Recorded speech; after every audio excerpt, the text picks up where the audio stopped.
right now, millions of English students around the world are saying a certain phrase. Yes, they say it every single day. But, real native speakers have not used this phrase in 50 years. I am Linda. And I am Leo. Today on Easy English Talk, we're going to find out what that old phrase is. Right. Welcome to our second lesson together. We are so very glad you are here with us. We really are. In this lesson, we are talking about greetings. A greeting is how you say hello. It is, the very first thing you say when you see someone. Exactly. Today, we will learn better ways to say hello. We will also learn better ways to answer when people say hello to you. This is a very important skill. Our goal today is to make you sound natural. Yes. We want you to sound relaxed.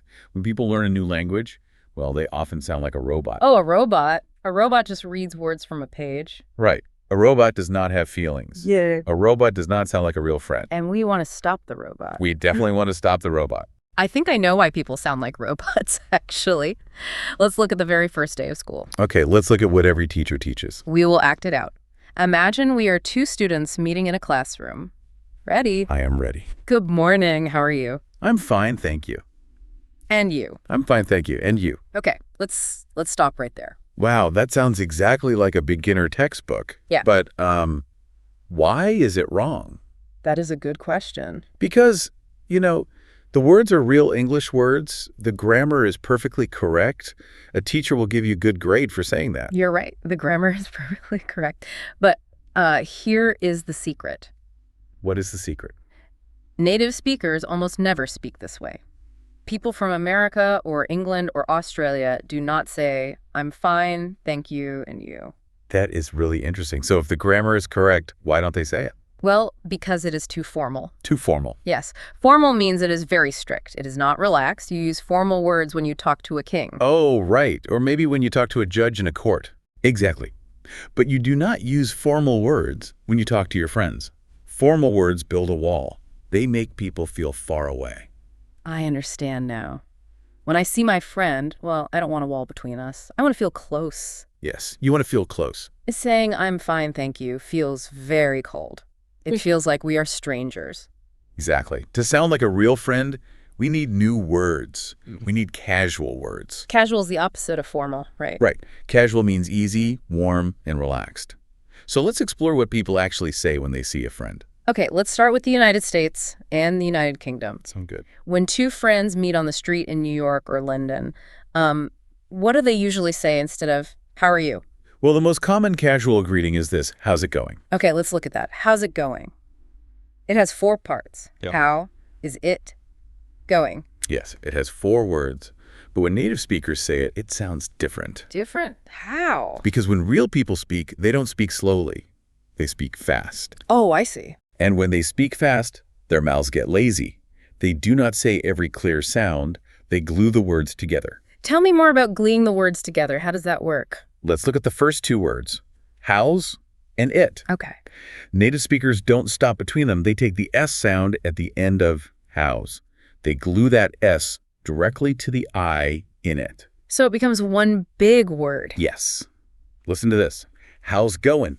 Oh, wow, I hear it now. There are no spaces between the words. How's it going? It flows like a river. Exactly like a river. But I have a question about the word it. What exactly is it? That is a great question.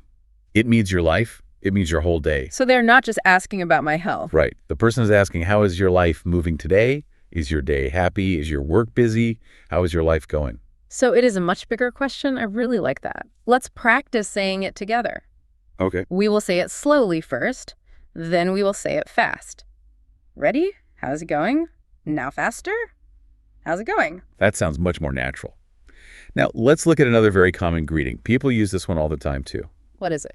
It is, how are you doing? How are you doing? I feel like I hear this one in American movies constantly. Yes, it is very popular in movies. An actor walks into a coffee shop, sees a friend, smiles, and says this line. But again, they say it a little differently on the screen. Yes, they do. Just like the last phrase, they talk fast. And when they talk fast, they change the word you. They change the word you. Right. They don't say a clear you sound. They say a short, soft ya. Yeah. So instead of how are you doing, they say how ya doing. Exactly. How ya doing? But why do they change you to ya? Because it takes less energy. Your mouth muscles don't have to work as hard. Oh, that makes sense. It shows that you are totally relaxed. You're safe with your friend. You don't need to work hard to speak perfectly. I never really thought about that before. Making the sounds lazy actually shows trust. It shows you are good friends. Yes, it really does. Yeah. Let's look at a third option. What is another relaxed way to say hello? Another beautiful greeting is, how are things? How are things? Let's talk about the word things. Okay. In a dictionary, a thing is an object. A table is a thing. A car is a thing. But here, things means something else, right? Right. Here, things means all the different parts of your life. Like what? Well, your job is a thing. Your family is a thing. Your health is a thing. When your friend asks, how are things? They are asking about everything in your world. It is a very warm and friendly question. It shows you really care about the person's whole life. It really does. So now we have three great options. How's it going? How you doing? And how are things? Those are perfect for America and England, but, English is spoken all over the world. That is true. We should look at a very interesting country. Let's look at Australia. Oh, I have heard Australians have a very special way to say hello. It sounds a little strange to people from other countries. Yes, they do. In Australia, a very common greeting is, how are you going? Wait, I need to stop and think about this. How are you going? Yes, how are you going? If someone asks me that, well, I want to answer, I am going by bus, or I'm going in a car, I'm walking, or I am driving. It sounds like a question about travel. It definitely sounds like a travel question to an American or a British person. Really? Oh, yes. If an Australian visits New York and says, how are you going? The American will look very confused. What will the American say? The American will look down at their feet and say, I am not going anywhere. I'm standing right here on the sidewalk. That is so funny. So why do Australians use the word going? In Australia, the phrase simply means, how are you? Yeah. It has absolutely nothing to do with walking or driving. So it is just their special culture. Exactly. It is their special cultural phrase. The word going in this phrase just means existing. How are you existing today? That is a great example of why we cannot just translate words perfectly. Culture changes the meaning. It really does. Let's stay with the idea of fast, casual greetings. Sometimes I hear native speakers use very, very short questions. They only use 2 words. Can you explain those? Sure. Sometimes friends want to be as fast and relaxed as possible. They will just look at you and say, you okay? Just you okay? Yes. Or they will say, you all right? Let's look at the grammar here because I know our learners are studying grammar rules. Okay, let's look at it. The phrase is you okay, but wait. Where is the verb? Every English question needs an action word. That is what the books say. The rule says it must be are. It should be, are you okay? You are 100% right about the grammar rules. In a book, you must write, are you okay? Right. But remember our mission today. Right. We are stopping the robot. We are moving away from textbooks. Exactly. So native speakers just take the word are and drop it. They just drop it completely. Yes, they drop it completely. When friends are talking casually, they don't need every single grammatical word to understand each other. Because the meaning is obvious. Right. The face shows the meaning. The eyes show the meaning. So they save time. They just ask, you okay? I love that. Okay. It feels very close. But I know there is a very big difference between British English and American English when we use the word all right. Yes, this is a huge difference. You must be very careful with the word all right. Yeah. Let's start with the United Kingdom. Okay. The UK. In places like London, people use the word all right all the time. Sometimes they make the greeting even shorter. They use just one single word. One word. What do they do? Imagine you are walking down a street in London. It is raining a little bit. Everyone is walking fast to get to work. Okay. I can see it. You see a friend. You don't have time to stop. You just nod your head and say, all right. And your friend nods back and says, all right. And you both keep walking. That is very interesting. So the one word all right is doing 2 jobs. 2 jobs, yes. It means hello and it means how are you at the exact same time. It is a complete package in one word. Exactly. It is a fast, happy hello. But I have a very serious warning for you. A warning. What is it? Do not do this in America. What happens if I go to Chicago or Los Angeles and I look at an American friend and say, all right? If you do that, the American friend will panic. They will get very worried. Worried? Why? In America, all right is never used as a simple hello. To an American, asking all right means you think something is terribly wrong. Really? So the American friend will think I am seeing a problem. Yes. The American will immediately think, why is my friend asking if I'm all right? Do I look sick? Do I look sad? Is my shirt dirty? Oh, wow. Yes, they will worry about their health and their appearance. So in London, it is a quick hello.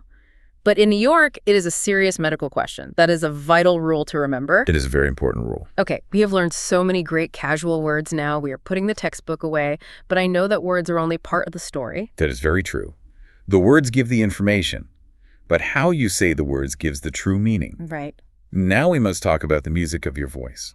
We must talk about voice tone. Voice tone is how your voice moves up and down, high and low. It is amazing because you can use the exact same words, but if you change the music of your voice, the words mean something totally different. Exactly. Your tone tells the true feeling. Words can lie. Someone can say, I am happy when they are sad, but the tone of their voice never lies. Let's look at the happy tone first. Yeah, okay. I like to think about this like a song on the radio. Think of a very fast, happy pop song. The drums are loud. The singer is smiling. Yes, that is a happy song. The music makes you want to dance. It is full of bright energy. When you feel happy, your body has lots of energy. That energy pushes your voice higher. So when you see a friend and they look happy, your voice should be like that pop song. Your voice must go UP at the very end of the question. Can you show us? Yes, let me demonstrate. Listen to the end of this phrase. You are all right. Did you hear it go up high at the end? Are you okay? Yes. I heard it clearly. The sound went up. It sounds like a bright, sunny morning. It sounds like you're excited to see them. It does. When someone hears that high, rising tone, it makes them want to smile back at you. Let's practice the happy pop song tone. We will say it, and you try it at home. Make your voice jump up at the end. Ready? You're all right. Great. Now let's look at the other side. What if the feeling is not happy? What if your friend looks very sad? If your friend looks sad, well, you cannot use the happy pop song voice. A happy pop song is too loud and too fast for a sad moment. Right. You need different music. Instead, you need a different kind of music. Think of a lullaby. A lullaby is the gentle song a mother sings to a baby to help the baby sleep. Right. A lullaby is very slow. It is very soft. The music stays low. It is meant to bring comfort and peace. Yes, comfort. When your friend is sad, maybe they have tears in their eyes, your voice must become a lullaby. Your voice must go down at the end. It gets softer. Let's demonstrate that. Listen to the difference carefully. All right. Do you hear how the voice drops down? Are you okay? The words are exactly the same, but the meaning is completely different now. It is completely different. When your voice goes down at the end, it shows deep care. It shows that you feel their sadness in your own heart. It is like giving them a warm, safe hug with your voice. This is so important. If someone is crying and you use the high pop song voice, you sound crazy. You do. You sound like you don't care about their pain. Exactly. You must match your voice to their feelings. Let's practice the soft lullaby tone. Remember, the voice goes down and gets quiet. Ready? You all right? That is perfect. Tone is a powerful tool. It makes you a good, caring friend. But sometimes just a caring tone is not enough. What do you mean? Sometimes a friend is having a terrible, horrible day. They need more help. Oh, I see. When a friend is in deep pain, we can't just use a casual greeting. We can't say, how's it going, if they are crying. No, we cannot. We need special questions. We need to learn what to ask when things are really wrong. Yes. We want to ask a question that opens a safe door. We want to tell them, I am ready to listen. Please tell me your heavy feelings. So what are the kindest questions we can ask when someone is sad? Well, the two best questions are, what's up? And what's the matter? Let's look at those. What's up is very gentle. It just means, what is happening in your life right now? Yes, it is very gentle. And what's the matter is very specific. The word matter means a problem or a worry. When I ask what's the matter, I am saying, I see your worry. Please share it with me. They are beautiful, helping questions. But I must give you another warning. Another warning. Yes. Some English learners try to be helpful, but they choose a very dangerous phrase. A dangerous phrase. What phrase is that? They see their friend crying, and they use the word problem. Yeah. They ask their friend, what's your problem? Okay, wait. I want to look at this closely. Let's think about a dictionary. Okay. In a dictionary, the word matter means something is wrong. The word problem also means something is wrong. They're basically the same word on paper, so why can't I ask, what's your problem? That is the danger of only reading a dictionary. A dictionary gives you the definition, but it does not give you the human emotion. Oh, I understand. In real human life, the phrase, "What's your problem?" is full of anger. It is not a helping question. It is a fighting question. A fighting question. That sounds scary. It is. When you ask, "What's your problem?" you are not asking about the sadness. You're placing blame on the person. Blame. Yes. The phrase really means, why are you acting stupid? Why are you bothering me with your bad mood? Oh, that is terrible. We definitely do not want to say that to a crying friend. They will feel much worse. Let me tell you a story to explain exactly when native speakers use this dangerous phrase. Please do. Imagine it's a busy Monday morning. You are walking down the street. You're wearing a brand new, bright white shirt. You are holding a large cup of very hot, dark coffee. I can picture it. A nice morning, a clean shirt, hot coffee. Suddenly, a man comes running down the street. He's moving very fast. He's looking at his phone. He is not looking at the street. Bam! He crashes right into you hard. Oh, no. The hot coffee. Yes, the dark coffee flies through the air. It spills all over your beautiful, clean white shirt.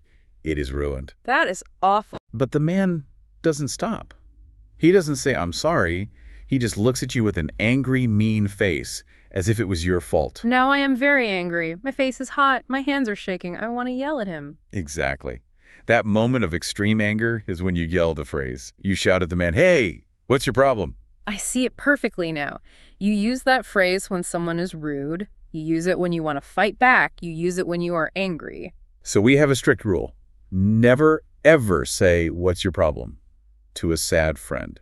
It is only for angry moments on the street. That is a great rule. We will put "what's your problem" away. When a friend is sad, we will use a soft lullaby voice and ask, "What's the matter?" Now, we need to turn the conversation around. Communication is a two-way street. What do you mean by that? It's like playing tennis. You hit the ball over the net and then the ball comes back to you. We've learned how to hit the ball. We know how to ask questions. But what happens when the ball comes back? Oh, that is the real test. What happens when your friend looks at you and asks, "How's it going?" How do you answer naturally? We know we cannot say, "I'm fine, thank you." Let's start with the good days. Let's talk about how to answer when you feel happy or when you just feel normal and fine. Imagine it is a bright Tuesday, the sun is shining, I had a good breakfast. My friend asks, "How you doing?" What is the very first word I should say? The secret to a natural answer is one very small word. Native speakers almost always start their answer with the word "yeah." Yeah, let's look at that word. Why don't they say yes? Yes is the correct word. Yes is a correct word, but it is a formal word. Remember our rule about formal words. Formal words build a wall. Exactly. You say yes to a police officer. You say yes on a school test. But you say yeah to your friends.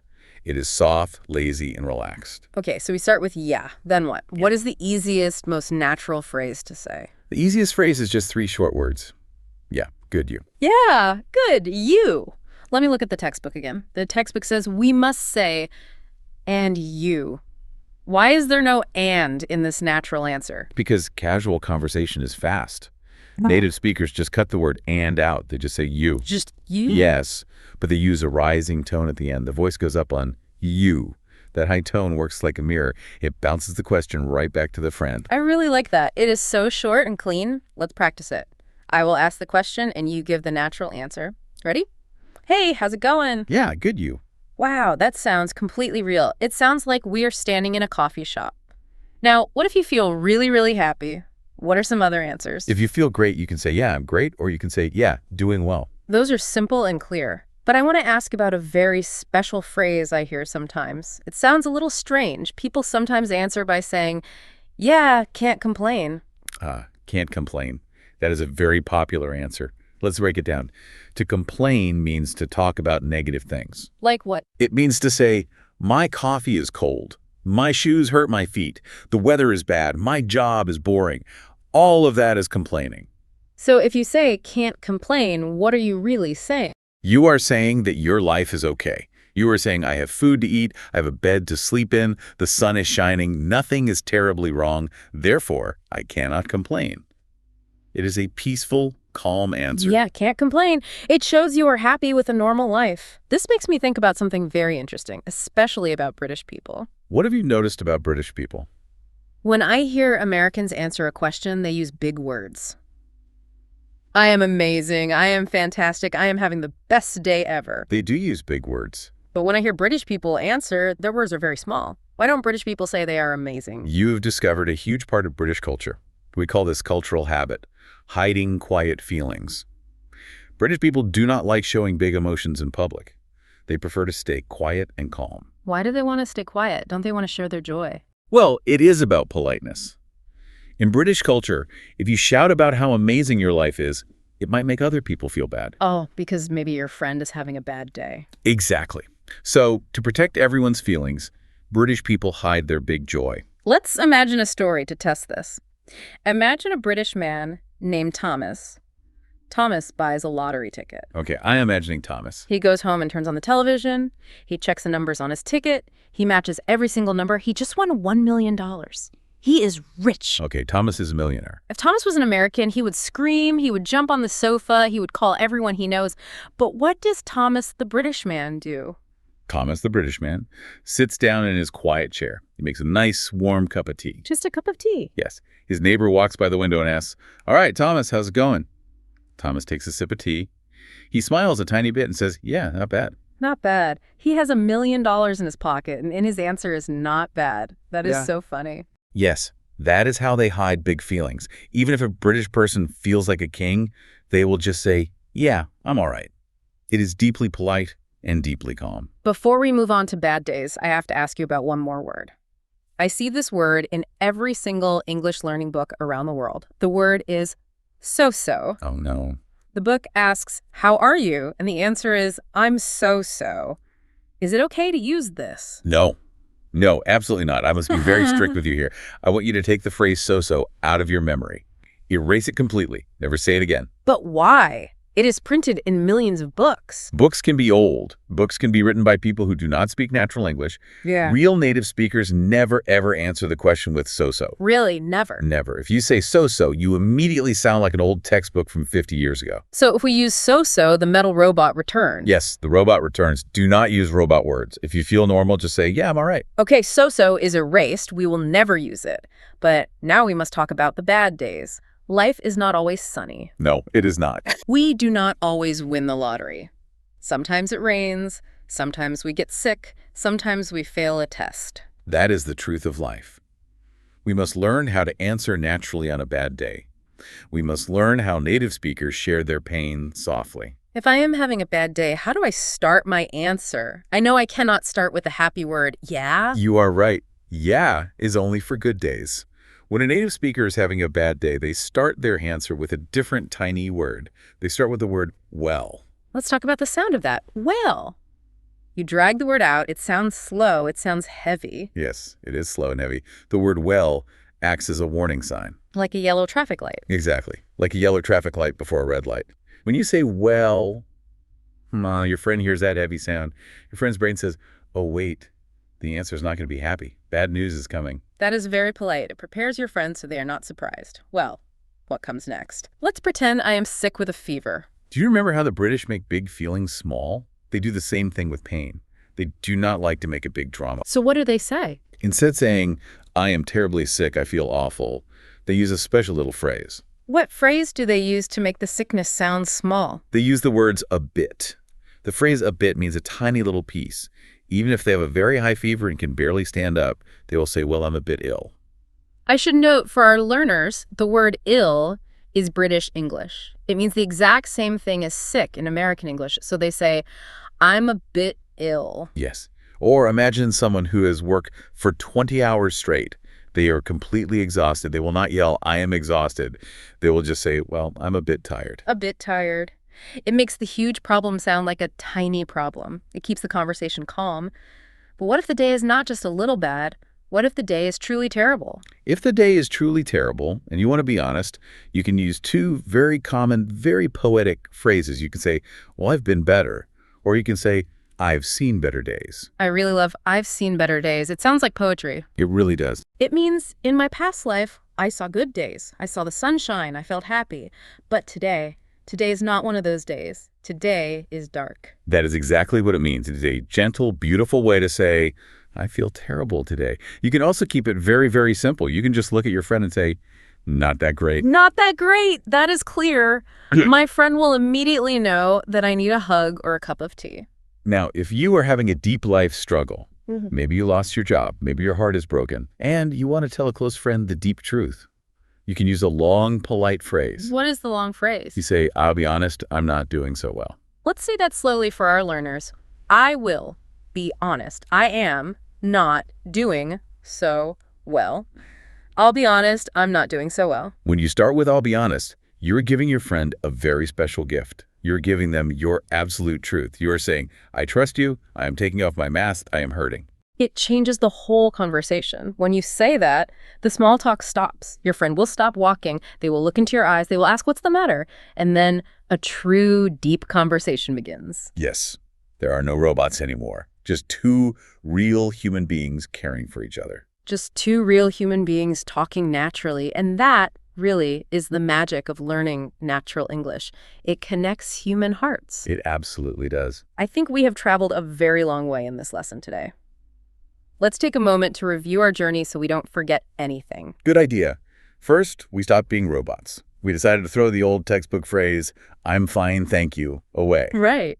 We learned fast, casual greetings for when we meet friends. We learned to glue our words together to say, how's it going? Yes, and we learned to be lazy with our mouths and say, how you doing? We also learned the warm question, how are things? We visited Australia to learn, how are you going? Which has nothing to do with travel. Yeah. And we learned the short, relaxed questions, you okay, and you all right. We explored the huge difference between the UK and the US. In London, all right is a fast, happy hello. In New York, all right makes people panic and check the mirror. Then we learned about the magic of voice tone. We learned that the happy pop song tone goes up, showing bright energy, and the soft lullaby tone goes down, showing deep care. We learned the right way to help a sad friend by asking, what's the matter? And we learned the strict rule, never ask a sad friend, what's your problem? Because that is a fighting question for spilled coffee. Finally, we learned how to answer. We learned to use yeah instead of yes on good days. Yeah, good, you. And we learned to use the warning word well on bad days. Well, I'm a bit ill. You're all doing so well. You have learned the secrets of speaking real English. But before we finish our second talk today, I want to ask you a final question. I want you to think about something after you turn this audio off. Yes, we want you to think about your very own first language. Think about the language you speak at home with your family. Think about the simplest greeting you use every day in your own country. If you take those exact words and translate them into English one word at a time, what do they mean? They sound funny. Right. Does the translation ask about eating rice? Does it ask about peace? Does it ask about your shadow? Languages are amazing puzzles. Think about how all languages use simple everyday words to hide giant human feelings. Just like the British man winning $1 million and saying, yeah, not bad. Does your home language have phrases that hide big feelings too? It is a wonderful question to explore in your own mind. It really is. Thank you so much for joining us today on Easy English Talk. You are doing a wonderful job on your English journey. Keep practicing your casual words. Keep practicing your high and low voice tones. We are very proud of you. Yes, keep practicing out loud. Moving your mouth builds muscle memory. Thank you for spending your time with us. We will be right here waiting for you next time with more easy, natural English. Goodbye for now. Goodbye, everyone. Have a truly beautiful day.